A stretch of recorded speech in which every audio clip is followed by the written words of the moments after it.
Welcome back दोस्तों, मेरा नाम है हर्ष त्यागी और मैं अपनी यूट्यूब चैनल IT रिवर्थ में आपका स्वागत करता हूं।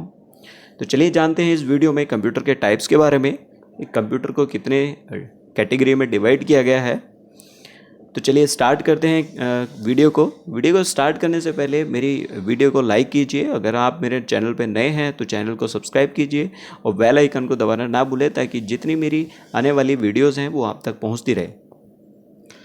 तो जब हम कंप्यूटर की बात करते हैं तो हमारे जो माइंड में केवल वही कंप्यूटर आते हैं जो हम घरों में यूज़ करते हैं, ऑफिस में यूज़ करते हैं, या लैपटॉप, नोटपैड, ये सारी चीज़ें इमेज हमारे माइंड में आती है। बट कंप्यूटर क्या है, यहीं तक लिमिट नहीं है। कंप्यूटर हमारे चारों तरफ हैं और उनको अगर हम देखें तो साइज के बेस पे और एप्लीकेशन और वर्क कैपेसिटी के बेस पे उनको डिफरेंट कैटेगरी में रखा गया है। मेन कंप्यूटर को हमने 3 कैटेगरी में डिवाइड किया है यहाँ पर, बट हमारा एक 4th न्यू कैटेगरी भी यहाँ पर इंक्लूड है। तो आइए देखते हैं ये कैटेगरी कौन कौन सी हैं। तो पहली हमारी आती है एप्लीकेशन के बेस पे। तो एप्लीकेशन के बेस पे पहली कैटेगरी है सेकंड पर्पज़ के बेस पे। अगर हम बात करें कि काम करने के बेस पे या फिर जिस तरह का हमारा काम है, हैवी वर्क है या स्मॉल, इस तरह के साइज के अकॉर्डिंग हमारा जो कंप्यूटर आते हैं वो। और एक 4th वन जो हमने बात करी है मॉडर्निटी, यानी कुछ ऐसे नई टेक्नोलॉजी, नई डिवाइसेस आई हैं, उनको हमने इस कैटेगरी में रखा हुआ है। तो आइए चलते हैं और बात करते हैं एवरी कैटेगरी के बारे में एक एक करके।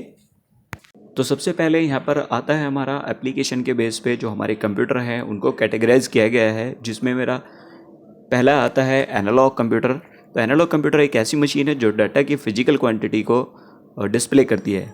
फिजिकल क्वांटिटी से मतलब कि जैसे प्रेशर जो हमारा होता है उसको चेक करना, टेम्परेचर चेक करना, लेंथ और हाइट को मापना, ये सारी चीज़ें हमारी आती हैं एनालॉग कंप्यूटर में। तो एनालॉग कंप्यूटर की वर्क कैपेसिटी काफ़ी फास्ट होती है और इनका रिजल्ट जो हमको ग्राफ के फॉर्मेट में मिलता है। एनालॉग कंप्यूटर का जो डाटा हम स्टोर नहीं कर सकते हैं और इनका यूज़ जो है वो टेक्नोलॉजी, साइंस और एजुकेशन जैसे सेक्टरों में यूज़ होता है। यहाँ तक कि मैं बात करूँ कि एक थर्मामीटर जो है वो भी एक एनालॉग कंप्यूटर है। तो नेक्स्ट हमारा आता है यहाँ पे डिजिटल कंप्यूटर। तो डिजिटल कंप्यूटर में बात करते हैं हम, तो ये कंप्यूटर एनालॉग कंप्यूटर से अलग होते हैं और एक कंप्यूटर जो इन्फॉर्मेशन को न्यूमेरिकल फॉर्मेट के प्रोसेस में इसको डिस्प्ले करता है और जिसको डिजिटल कंप्यूटर बोलते हैं। न्यूमेरिकल फॉर्मेट से मतलब ये है कि डिजिटल कंप्यूटर इन्फॉर्मेशन को नंबर के रूप में इसको शो करता है, यानी उसको यूज़ करने के लिए बाइनरी 0 और 1 के फॉर्मेट में बाइनरी सिस्टम को यूज़ करता है। ये कंप्यूटर मैथमेटिकल और लॉजिकल टास्क को परफॉर्म करते हैं, जैसे कि एक कैलकुलेटर अगर मैं बात करूं उसकी कैलकुलेशन करने की, तो कैलकुलेटर क्या करता है, जो हमारे नंबर्स के फॉर्मेट में जो हमारी इन्फॉर्मेशन है वो शो करता है। तो ये एनालॉग कंप्यूटर से कुछ स्लो होते हैं बट रिजल्ट इनका बेटर होता है और डिजिटल कंप्यूटर इन्फॉर्मेशन को स्टोर कर सकते हैं। एक डिजिटल कंप्यूटर गिनता है और एनालॉग कंप्यूटर हमारा मापता है। तो ये हमारे 2 डिफरेंस हैं इनमें, एनालॉग कंप्यूटर और डिजिटल कंप्यूटर में। तो डिजिटल एनालॉग कंप्यूटर हमारा क्या करता था कि वो हमारे जो हमारी क्वांटिटी थी, फिजिकल क्वांटिटी, उसको मापता था और यहाँ पे एनालॉग कंप्यूटर हम क्या करता है, वो काउंटिंग करता है, यानी गिनता है। आइए नेक्स्ट देखते हैं कि हाइब्रिड कंप्यूटर क्या करता है। एक कंप्यूटर्स में एनालॉग कंप्यूटर और डिजिटल कंप्यूटर दोनों का कॉम्बिनेशन होता है, यानी दोनों के फीचर होते हैं इसमें। हाइब्रिड कंप्यूटर इन दोनों की तरह कंप्यूटर से ज़्यादा फास्ट होता है और एक्चुअल रिजल्ट देने वाला होता है। इन कंप्यूटर में डिजिटल कंप्यूटर एक कंट्रोलर और न्यूमेरिकल वर्क के लिए होता है और जहाँ पर एनालॉग कंप्यूटर क्या करता है, वो प्रॉब्लम को सॉल्व करता है। इनका यूज़ जो होता है वो कम्प्लेक्स मैथमेटिकल इक्वेशन जैसे और साइंटिफिक कैलकुलेशन या फिर डिफेंस या फिर मेडिकल सेक्टर में किया जाता है। अगर मैं एग्जांपल के तौर पे बात करूँ तो जो पेट्रोल पंप की हमारी मशीन होती है या स्पीडोमीटर जैसे डिवाइसेस या मशीनें होती हैं, वो सारी हमारी हाईवेज कंप्यूटर के अंडर आती हैं। चलिए बात करते हैं नेक्स्ट कैटेगरी की, जो है हमारी पर्पज़ के बेस पे। तो पर्पज़ के बेस पे जैसे कि नाम से ही पता लग रहा है कि पर्पज़ क्या है हमारा। अगर पर्पज़ हमारा सबसे पहले जनरल पर्पज़ है कि हमको कोई छोटा मोटा काम करना है या जनरल पर्पज़ के लिए कंप्यूटर यूज़ करने हैं, तो वो सारे कंप्यूटर हमारे इस कैटेगरी के अंडर आते हैं। जैसे कि स्कूलों में देख लीजिए आजकल के स्कूलों में हमारे कंप्यूटर यूज़ हो रहे हैं या हम पर्सनल लैपटॉप, डेस्कटॉप यूज़ करते हैं घर में, ऑफिस में हम यूज़ करते हैं या बैंक में आप जाते हैं तो बैंकों में जो कंप्यूटर यूज़ होते हैं डाटा एंट्री के लिए, वो सारे कंप्यूटर हमारे जनरल पर्पज़ के लिए यूज़ होते हैं। और जनरल कंप्यूटर एक ऐसा कंप्यूटर होता है जो कई एक्टिविटी एक साथ करता है और उसकी कैपेसिटी भी अच्छी होती है। जो आजकल के लैपटॉप आ रहे हैं उनकी जो कॉन्फ़िगरेशन है वो काफ़ी हद तक अच्छी है, और इनको हम डॉक्यूमेंट क्रिएट करने के लिए या फिर डाटा मैनेज करने के लिए या फिर जैसे हमारा सेल परचेज़ के डॉक्यूमेंट होते हैं उनको क्रिएट करने के लिए, डाटाबेस मैनेज करने के लिए, इन कामों के लिए यूज़ करते हैं। और जैसे मूवीज़ वगैरह के लिए, एंटरटेनमेंट के लिए, ये सारी चीज़ों के लिए यूज़ करते हैं। तो यहाँ पर जो हमारे कंप्यूटर आते हैं वो डेस्कटॉप होते हैं, नोटबुक होते हैं और पर्सनल कंप्यूटर होते हैं। ये जनरल पर्पज़ की कैटेगरी में रखे हुए हैं। सेकंड हम देखते हैं कि स्पेशल पर्पज़ के लिए, जैसे कि नाम से ही जाना जा रहा है कि स्पेशल पर्पज़, तो इस तरह के जो कंप्यूटर होते हैं वो स्पेशल पर्पज़ के लिए डेवलप किए जाते हैं, जिनका काम क्या होता है वो किसी पर्टिकुलर एक स्पेसिफिक वर्क को करने के लिए होता है। जैसे कि हम देखते हैं कि ट्रांसपोर्टेशन कंट्रोल करने के लिए या वेदर की इन्फॉर्मेशन को कलेक्ट करने के लिए किया जाता है। इस तरह के कंप्यूटर जो है वो जनरल पर्पज़ के अपेक्षा ज़्यादा फास्ट होते हैं, लेकिन ये कंप्यूटर एक जनरल कंप्यूटर की तरह मल्टीपल वर्क नहीं कर सकते। जैसे कि ट्रैफिक कंट्रोल कंप्यूटर ले लीजिए, जो हमारे ट्रैफिक कंट्रोल कंप्यूटर होते हैं, या एमआरआई मशीन होती है, या सिटी स्कैनर होते हैं, या एयरक्राफ्ट ऑटो पायलट होते हैं। तो इस तरह के जो कंप्यूटर आते हैं वो हमारे स्पेशल पर्पज़ के लिए तैयार किए जाते हैं। चलिए बढ़ते हैं नेक्स्ट कैटेगरी की तरफ, जो हमारी साइज के बेस पे, यानी साइज के बेस पे जो हमने कंप्यूटर को डिफ़ाइन किया हुआ है वो कौन कौन से हैं। पहला आता है उसमें माइक्रो कंप्यूटर।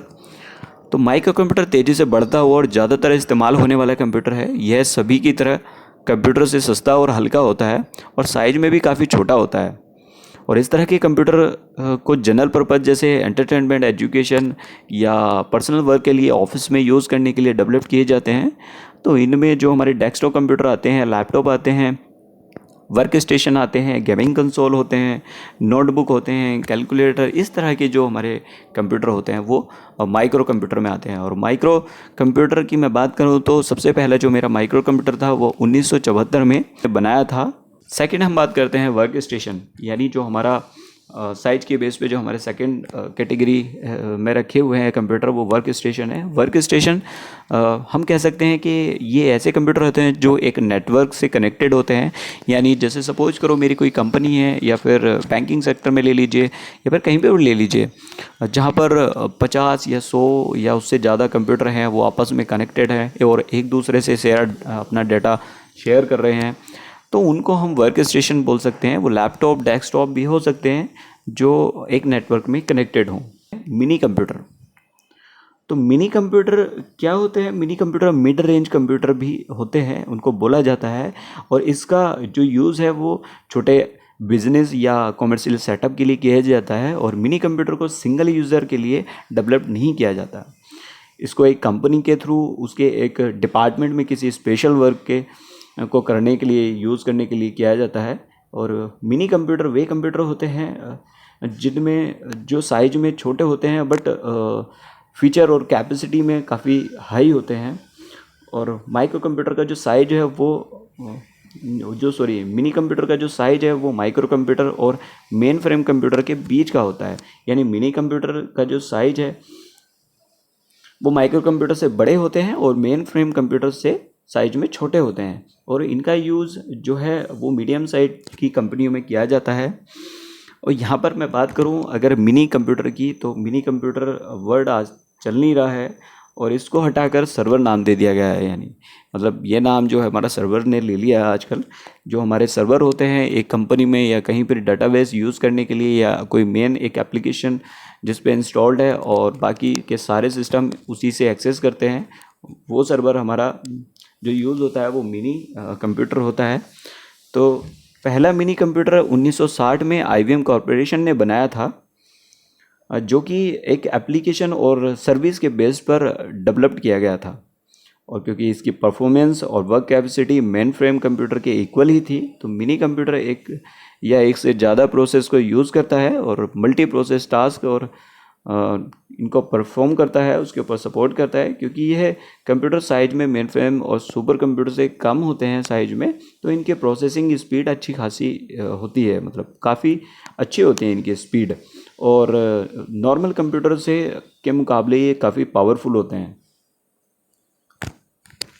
मिनी कंप्यूटर का जो यूज़ है वो डेटाबेस मेंटेन करने के लिए या फाइल हैंडलिंग या बिजनेस ट्रांजैक्शन प्रोसेस करने के लिए होता है।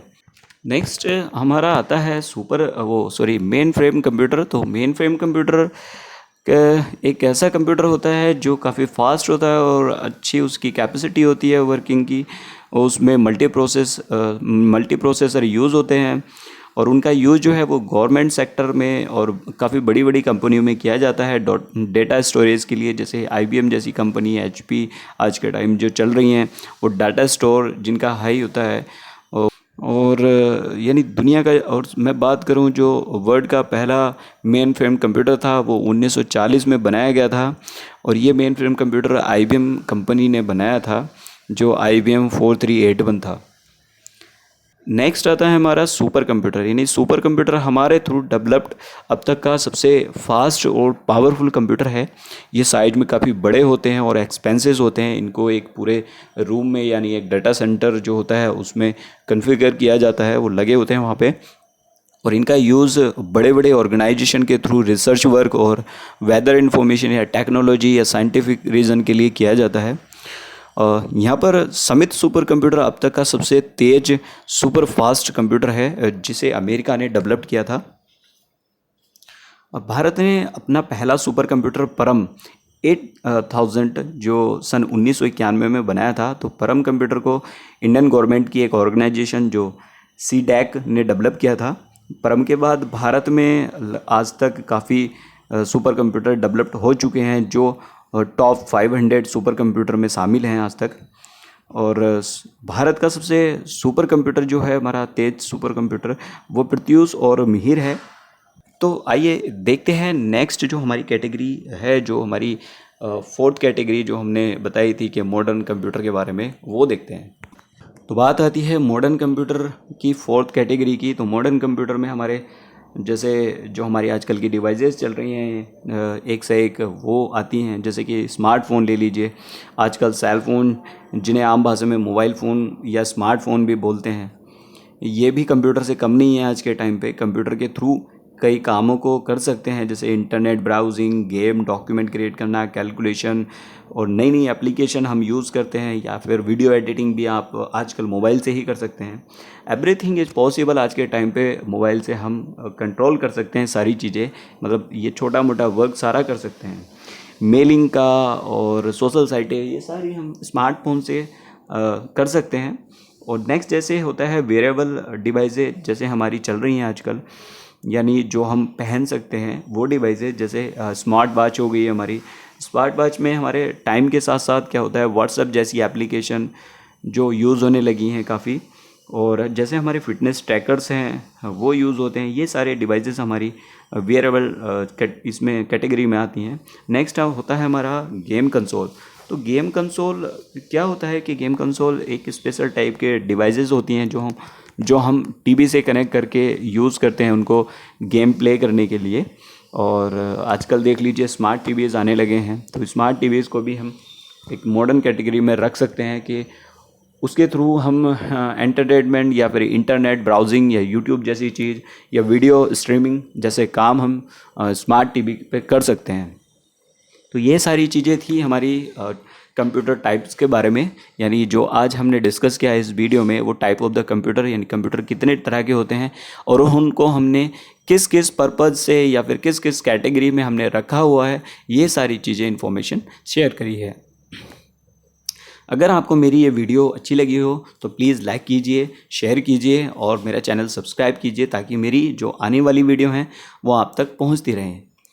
Thanks for watching the video and have a nice day.